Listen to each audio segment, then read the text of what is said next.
Hello friends, நீங்கள் பார்த்துட்டு இருக்கிறது ஹரிஷ் வாய்ஸ். இதுங்கிற வீடியோவில் நாம் என்ன பார்க்க போகிறோம்னா Hunter X Hunter season 5 episode 124 break down and awakening. Actually எபிசோடுக்கு போகிறதுக்கு முன்னாடி தயவு செஞ்சு நீங்கள் இத்தனை நாளாக சப்போர்ட் பண்ணுறீங்கன்னா அது ரொம்பவே தேங்க்ஸ். ஏன்னா இந்த எபிசோட்ஸ் எல்லாமே பார்த்தீங்கன்னா நல்லா வரட்டுகளவே போட்டுக்கிட்டு இருக்கிறாங்க. நல்லா டப்பு டப்புன்னு முடிக்க வேண்டிய எபிசோட்ஸ் எல்லாத்தையுமே பார்த்தீங்கன்னா ரொம்பவே அதிகமாக டைம் கொடுத்து முடிக்கிறாங்க. அது ஏன்னு எனக்கு தெரியல.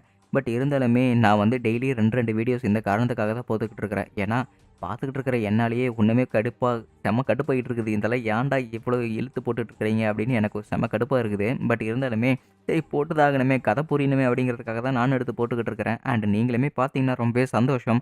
பட் இல்லைன்னா நீங்கள் டேரெக்டாக ஃபைனல் எபிசோடுக்கு ஸ்கிப் பண்ணி போகிறதுனா கூட நீங்கள் வெயிட் பண்ணி பார்க்கலாம். ஸோ அதனால் எந்த ஒரு அவசரமுமே கிடையாது. சரி, இவ்வளவுதான் நான் சொல்ல வந்தது. உங்களோட பொறுமைக்காக ரொம்பவே நன்றி. சரி, வளவலன்னு பேசாம வாங்க நம்ம இன்னைக்கான எபிசோடுக்குள்ள போயிடலாம்.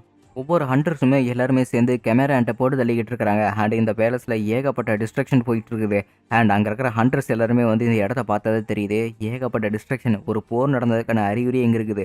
அண்ட் இன்னொரு பெரிய விஷயம் என்னன்னா, நம்ம ஷயப்பூஃபோட அந்த மயக்கத்தில் இருக்கிற எல்லா மக்களுமே இங்கே தான் இருக்கிறாங்க. ஏன்னா இவங்க எல்லாருமே செலெக்ஷன் ப்ராசஸ்க்காக நின்றுட்டு இருக்கிறாங்க. அண்ட் இந்த இடத்துல ஏற்பட்ட பிரச்சனை எல்லாமே போய்கிட்டு இருக்கும்போதே அந்த 3 ராயல் கார்ட்ஸ் கிரியேட் பண்ண கக்கூன்லேருந்து பார்த்தீங்கன்னா ஒரு ஹியூமன் வெளிவராங்க. வேறு யாருமே கிடையாது, நம்மளோட பாம் தான். ஸோ பாம் தான் இந்த இடத்துல கேமரான் கிட்ட மாட்டிக்கிட்டு இந்த மாதிரி ஒரு நிலைமைக்கு அவள் வந்திருப்பா. ஸோ அவள் கதவு திறக்கும் போதே தெரியுது அந்த இடத்துல இவரோட ஆர்வமே பார்த்தீங்கன்னா ரொம்பவே டென்ஸாக இருக்குது. ஸோ இவரோட எமோஷன்ஸ் எல்லாமே போயிடுச்சுன்னு தான் நான் நினைக்கிறேன். பட் நீங்கள் என்ன நினைக்கிறீங்க அப்படின்னு கீழே கமெண்ட் பண்ணுங்கள். அண்ட் அப்படியே நம்ம கிலோவை கட்டிக்கிட்டு இருக்கிறாங்க. அண்ட் கிலோவா அவனோட பாடியை வந்து சார்ஜ் பண்ணிக்கிட்டு இருக்கிறான். ஏன்னா இப்போ அவன் தண்டர்போல்ட் பவர் பயன்படுத்த முடியறதுனால அவனோட பாடியை பார்த்தீங்கன்னா கம்ப்ளீட்டாக சார்ஜ் பண்ணி முடிகிறான். சரி, என் பாடி ஃபுல்லாக சார்ஜ் ஆகிடுச்சாட்டு இருக்குது, நான் போய் மற்றவங்களுக்கு ஹெல்ப் பண்ண போகிறேன் அப்படின்னு கில்லு அந்த இடத்துல ரொம்பவே வேகமாக போய்கிட்டு இருக்கிறான். அண்ட் அவன் கடந்து வந்த பாதை எல்லாமே பார்த்தீங்கன்னா டெட் பாடிஸாக கிடக்குது. இந்த இடத்துல அவன் முன்னாடி நல்லா வேகமாக போய்கிட்டு இருக்கும்போதே நல்லா லெஃப்ட் ரூமு ரைட் ரூமு அப்படின்னு கடந்து போய்கிட்டு இருக்கிறான். பட் அவனுக்கு சில சந்தேகம். ஏன்னா இவனை யாரோ பின்னாடி இருந்து ஃபாலோ பண்ணுற மாதிரி அவனுக்கு தோணுது. அந்த இடத்துல எட்டி பார்க்கும்போது தெரியுது ஏதோ ஒரு பிளாக் ஆரா இவனை சுற்றி வந்துட்டு போகிற மாதிரி இருக்குது. அண்ட் அந்த இடத்துல எட்டி பார்த்துட்டு போகிற மாதிரி இருக்குது. எனக்கு தெரிஞ்சவங்க யாரோ இந்த இடத்துல என்னை ஃபாலோ பண்ணிட்டு இருக்கிற மாதிரி இருக்குது. அப்படின்னா அது பாமா இருக்குமா? எனக்கு தெரிஞ்சு அவளத்தான் இருக்கும்னு நினைக்கிறேன் அப்படின்னு கில்லுவா நைஸாக அந்த செவுத்தோரம் பார்த்தீங்கன்னா போய் எட்டி பார்க்குறான். அந்த இடத்துல யாருமே கிடையாது. பட் இன்னொரு தடவை எட்டி பார்க்குறதுக்கு யாராவது அவங்கள பார்த்துட்டு நம்ம கில்லுவா ஹெட்லேயே அட்டாக் பண்ணிட்டா என்ன பண்ணுறதுங்கிறதுக்காக தன்னோட யோயோவை பார்த்தீங்கன்னா நைஸாக நிறுத்தி விட்டு பார்க்குறான். அண்ட் அந்த யோயோட ரிஃப்ளெக்ஷனில் அங்கே வெளியே யாராவது வராங்களா இல்லையா அப்படின்னு சொல்லிட்டு செக் பண்ணி பார்க்குறான்.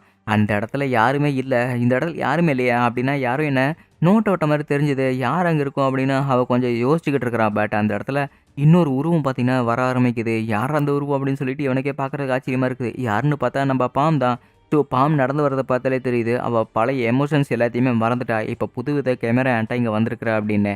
ஸோ இவளோட உருவத்தை நம்ம கவனம் பார்க்கும்போது பார்த்தா ரொம்பவே கஷ்டமாயிரும். அண்ட் அது மட்டும் இல்லாமல் கன்ஃபார்மாக இவ கேமரான்ட்டா மாறிட்டாலாட் இருக்குது. அண்ட் அது மட்டும் இல்லாமல் இவ எப்படி என்னை கண்டுபிடிச்சா?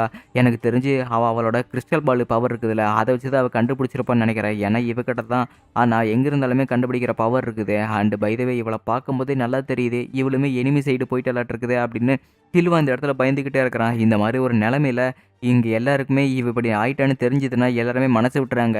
முக்கியமாக கான். ஏன்னா அவன் ஏற்கனவே ஒருத்தங்களை விட்டுட்டாங்க.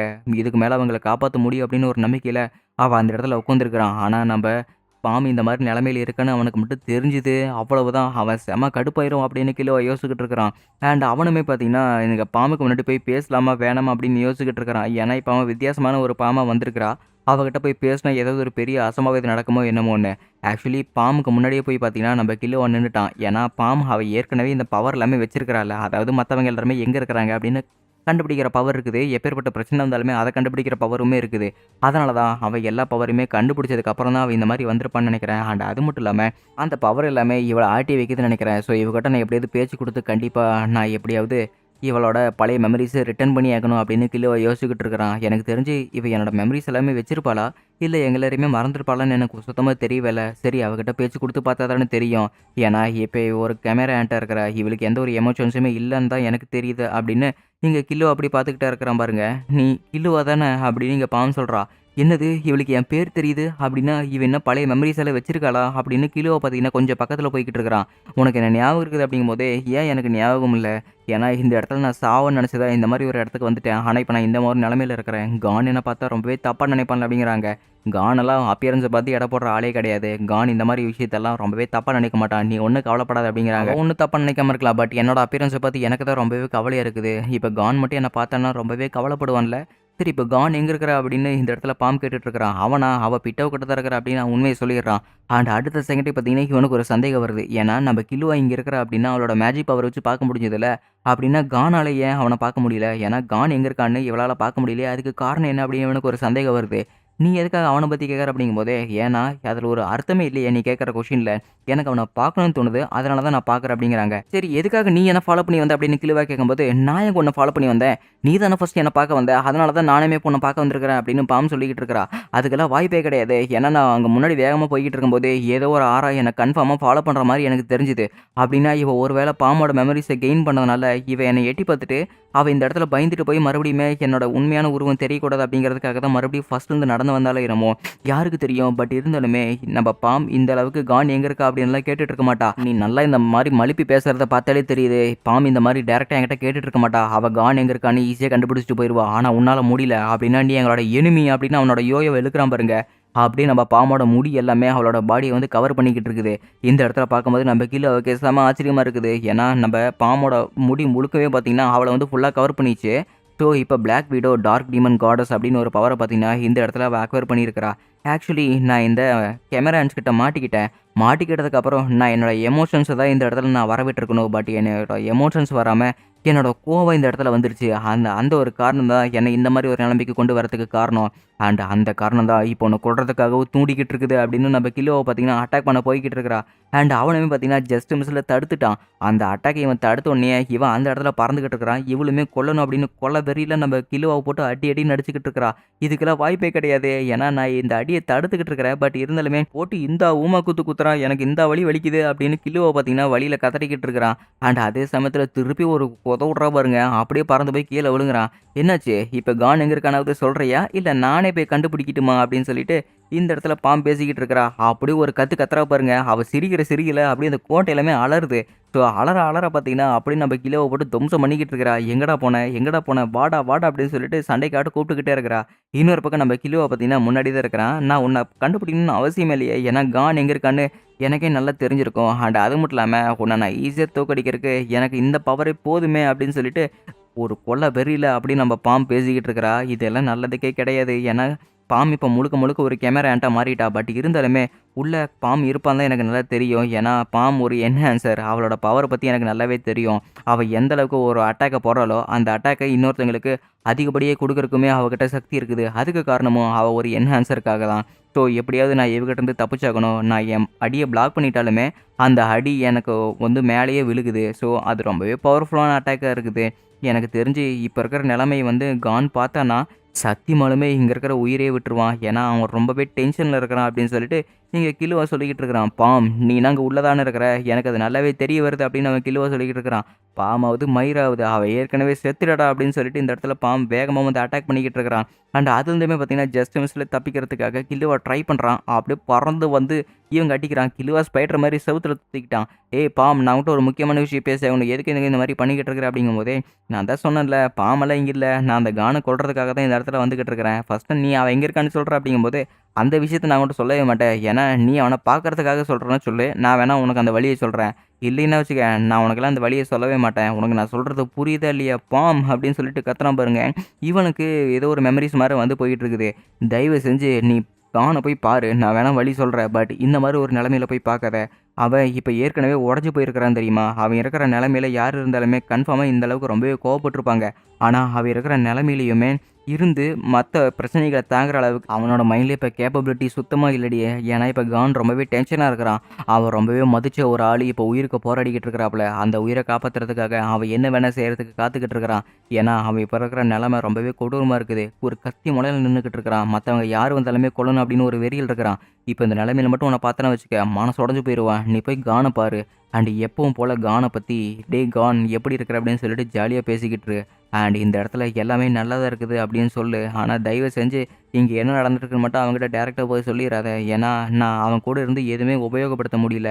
நீயாவது அவங்களுக்கு போய் ஏதாவது ஹெல்ப் பண்ணுற மாதிரி இருந்தால் பண்ணு. நான் தான் அவன் கூட இருந்து உதவாக்கரையாக இருக்கிறேன்.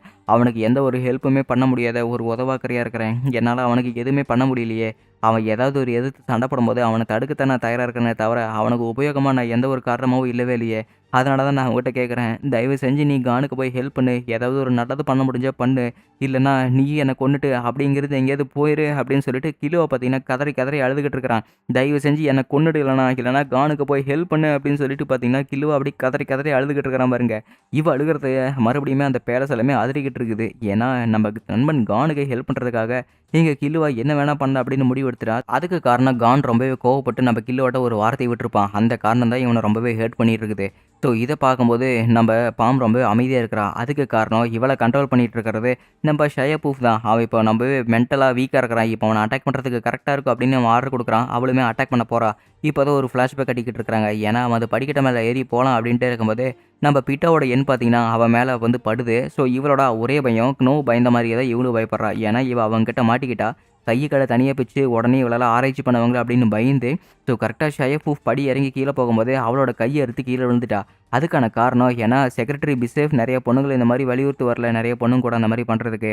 அந்த மாதிரி ஒரு பொண்ணு தப்பிச்சு வந்த மாதிரி இங்கே ஒரு சீன் மாதிரி கிரியேட் பண்ணுறா. பட் இருந்தாலுமே இவளோட ஆறா அந்த இடத்துல ஷயஃபூஃப் அப்புறம் பிட்டாவுக்கு 2 பேர்த்துக்குமே பிடிச்சு அப்படிங்கிறது காரணத்துக்காக இவளை வந்து ஏதாவது இன்ஃபர்மேஷன் கிடைக்குமா அப்படின்னு பார்த்தீங்கன்னா தூக்கிட்டு போகிறாங்க. ஸோ பிட்டா கிட்ட தான் ஒரு ஹீலிங் பவர் இருக்குது. அதனால் செத்தவங்களையுமே திரும்ப கொண்டு வர முடியும். ஸோ அவகிட்ட இருந்து சில மெமரிஸ் எல்லாமே எடுத்துக்கிட்டு அண்ட் அவளோட மெமரிஸுமே பார்த்தீங்கன்னா கம்ப்ளீட்டாக டெலீட் பண்ண ஆசைப்படுறாங்க. டெலீட் பண்ணதுக்கப்புறம் அவளை ஒரு கக்கூனில் போட்டு அடைச்சி விட்டாங்க. அது மட்டும் இல்லாமல் நம்ம பாமோட மெமரிஸ் எல்லாமே இங்கே இருக்கிற கேமரான்ஸ் மாதிரியே தான். ஏன்னா கேமரான்ஸாக மாறதுக்கு முன்னாடி எல்லாத்துக்குமே ஒரு வித ஹியூமன்ஸ் ஃபீலிங் இருக்குமில்ல, அந்த ஹியூமன் ஃபீலிங்ஸை கம்ப்ளீட்டாக டெலீட் பண்ணதுக்கப்புறம் தான் இவங்க ஒரு கேமரான்ட்டாக மாற்றுவாங்க. ஸோ அதே மாதிரி தான் இப்போ நம்ம பாமோட மெமரிஸ் எல்லாமே டெலீட் பண்ணிட்டு இருக்கிறாங்க. அண்ட் அவளோட தலையிலேயே பார்த்தீங்கன்னா ஒரு பெரிய ஆப்ரேஷனாட்டம் பண்ணி இவங்களுக்கு தேவையான மெமரிஸ் எல்லாமே எடுத்துக்கிட்டு இவளையுமே பார்த்தீங்கன்னா ஒரு கக்கூனில் போட்டு அடைச்சிட்டாங்க. அண்ட் நம்ம லியோலையுமே பார்த்தீங்கன்னா ஏதோ ஒரு கக்கூனில் அடைச்சிருக்கிறாங்க. இன்னொரு பக்கம் சீட்டுவையுமே பார்த்தீங்கன்னா ஏதோ ஒரு கக்கூனில் அடைச்சிருக்கிறாங்க. ஸோ இப்படியே போச்சுன்னா நம்மளோட நென் சோல்ஜர்ஸ் எல்லாமே ஈஸியாக கிரியேட் ஆயிடுவாங்க. அதுக்கு ஒரு மெயின் எக்ஸ்பிரிமெண்ட்டாக நம்ம இந்த இடத்துல இந்த பொண்ணை தான் வச்சிருக்கிறோம் அப்படிங்கிறாங்க. ஸோ நம்ம பாம் வந்து இவங்களுக்கு ஒரு எக்ஸ்பிரிமெண்ட் சோல்ஜர்ஸு. இவளுக்கான பேர் பார்த்தீங்கன்னா நம்பர் 1 அப்படிங்கிறாங்க. அப்படி தான் அவனை போய் அட்டாக் பண்ண நம்பர் 1 அவன் இப்போ ரொம்பவே வீக்காக இருக்கிறான். அவனை நீ போய் அட்டாக் பண்ணுறதுக்கான தருணம் தான் இது அப்படின்னு ஷயபூஃப் ஆர்டர் கொடுக்குறான் பாருங்க. இந்த இடத்துல நம்ம கிலோ அழுகிறது பார்த்துட்டு இங்கே இவளுக்குமே செம்ம ஷாக்கிங்காக இருக்குது. மரியாதை இங்கேருந்து போறியா? நான் ஒன்றும் நம்பர் 1 சோல்ஜர் கிடையாது. என்னோட பேர் பாம் செர்பிவியா அப்படின்னு அங்கே ஷயபூஃப் போட்டு ஒரு தம்சம் பண்ணுறா பாருங்க. ஷயபூஃபும் அப்படியே பார்த்தீங்கன்னா பவுடராக காத்தோட காத்தா கலைஞ்சு போயிட்டான். என்னை எவனுமே கண்ட்ரோல் பண்ணக்கூடாதுடா. என் உயிரே போனாலுமே சரி, என் பணத்தை கூட எவனுமே கண்ட்ரோல் பண்ண நான் விட மாட்டேன்டா அப்படின்னு இந்த இடத்துல பாம் அவளோட மெமரிஸை பார்த்தீங்கன்னா திரும்ப ரீகெயின் பண்ணிட்டா. அண்ட் அவளோட முடியுமே பார்த்தீங்கன்னா அவளோட உடம்பை விட்டு அப்படியே காணாமல் போயிடுச்சு. சரி கிலுவா இங்கே தானே இருக்கிற அப்படிங்கும்போது பாம் நீ பழையபடி திரும்ப வந்துட்டி அப்படிங்கிறாங்க. ஆமாம் நான் திரும்ப வந்துட்டேன் அப்படின்னு இந்த இடத்துல பாவமே ரொம்ப சந்தோஷமாக சொல்லிக்கிட்டு இருக்கிறா. சரி என்னாச்சு உனக்கு, ஏன் இந்த மாதிரி பண்ண அப்படின்னு இருக்கும்போது ஆக்சுவலி என்னை மன்னிச்சிரு இந்த மாதிரி நான் பிஹேவ் பண்ணதுக்கு. ஏன்னா அவங்க எல்லாருமே என்னோட மூளைக்குள்ள சில விஷயங்கள் பண்ணியிருக்கிறாங்க. அவங்க பண்ண சில விஷயம் தான் நான் இந்த மாதிரி நடந்ததுக்கு மெயின் காரணமே. ஏன்னா அவங்க சில எக்ஸ்பெரிமெண்ட் என் மேலே பண்ணும்போது என்னோட மெமரிஸு அப்புறம் என்னோட பாடிக்கு 2க்கும் இருக்கிற ஒரு கனெக்ஷனை அவங்க பிரேக் பண்ணி வச்சுருப்பாங்க. அந்த கனெக்ஷனை பிரேக் பண்ணது நீ தான் கிலுவா. அண்ட் அது மட்டும் இல்லாமல் நீ ஒன்று சொன்ன பார்த்தியா உன் ஃப்ரெண்டுக்கு நீ கன்ஃபார்மே தேவையில்லை அப்படின்னு. அது முழுக்க முழுக்க பொய். என்னை மன்னிச்சிரு. அண்ட் அது மட்டும் இல்லாமல் நம்ம கானுக்கு தேவைப்படுறது நீ ஒருத்த மட்டும்தான். கானுக்கு உதவி செய்யக்கூடிய ஒரே நண்பன் நீ தான்டா. அது என்றைக்குமே மறந்துடாத அப்படின்னு இந்த இடத்துல பாம் சொல்லிக்கிட்டு இருக்கிறான். நம்ம கிலுவாவுக்கு இதை கேட்கும்போது அப்படியே கண்ணில் இருந்து தண்ணீராக வந்துக்கிட்டு இருக்குது. அண்ட் இந்த மெசேஜை நம்ம ஷயஃபூஃப் கிட்ட எப்படியோ அந்த பப்பட்ஸ் எல்லாமே தெரிய வந்துருச்சு. சே இவனே இந்த அளவுக்கு வீக்காக இருக்கிறா. அண்ட் அது மட்டும் இல்லாமல் இந்த சோல்ஜர்ஸ்க்கு எமோஷன்ஸே இருக்கக்கூடாது. ஸோ ஆரம்பத்தில் கெமரான்ட்டுக்கான எமோஷன்ஸாவது இருக்கணும் அப்படின்னு நெஃபர்பிட்டோ அந்த இடத்துல விட்டுட்டு இருந்தா. பட் நான் கிரியேட் பண்ணுற சோல்ஜர்ஸுக்கு இனிமேல் எமோஷன்ஸ் எதுவுமே இருக்காது. இனிமேல் பிட்டோ கிரியேட் பண்ணுற மாதிரி கேமரா அண்ட் சோல்ஜர்ஸை அவள் கிரியேட் பண்ண மட்டும் போதாது. இனிமேல் நானே எனக்கான சோல்ஜர்ஸை கிரியேட் பண்ணிக்குவேன். அண்ட் அது மட்டும் இல்லாமல் எங்களோட புது ராஜ்யத்துக்காக சோல்ஜர்ஸ்க்கு எமோஷன்ஸே இல்லாமல் சோல்ஜர்ஸை நான் கிரியேட் பண்ணுவேன். ஏன்னா அந்த ராஜ்யத்தில் நான் அப்புறம் எங்களோட கிங்கு நாங்கள் 2 பேர் மட்டும்தான் அந்த இடத்துல இந்த ராஜ்யத்தை ஆளுவோம் அப்படின்னு ஷயபூஃப் சொல்லிக்கிட்டு இருக்கிறான். அதோட எபிசோடு முடிக்கப்பட்டதே.